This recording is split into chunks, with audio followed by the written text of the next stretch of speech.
Welcome back, everybody. Today I'm going to teach you how to create background blur in Figma. This effect is perfect for creating modern professional designs where you want certain elements to stand out while keeping background content subtly visible. Let's jump right into it. First things first, open your Figma application on your computer. Once you've got Figma up and running, go ahead and open the project where you want to apply this background blur effect.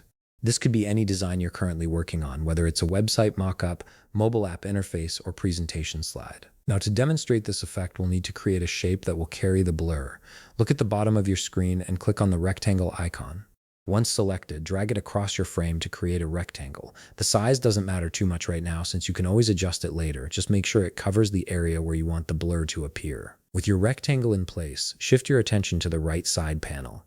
Here you'll see various design properties, and we're particularly interested in the fill option. Click on Fill to open the color picker and change the color of your rectangle to whatever suits your design.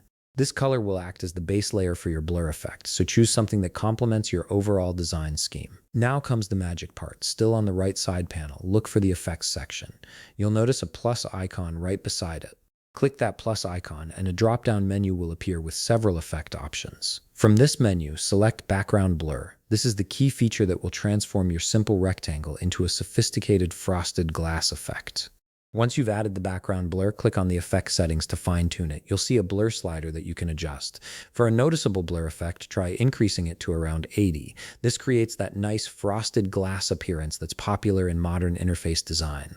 You'll immediately see the effect applied to your rectangle, blurring whatever content sits behind it. But we're not quite done yet. To make this effect truly work, you need to adjust the fill opacity. Head back to the fill section and look for the opacity slider. Decrease it to around 50%. This adjustment is crucial because it allows the blurred background to show through while maintaining some visibility of the content beneath. The combination of the background blur and reduced opacity creates that polished, translucent effect. And that's it. You've successfully created a background blur in Figma. Keep in mind that you can adjust both the opacity and blur settings depending on your specific needs and the overall aesthetic you're going for. Play around with different values to find what works best for your design. If you found this video helpful, please leave a like, subscribe, and see you in the next video.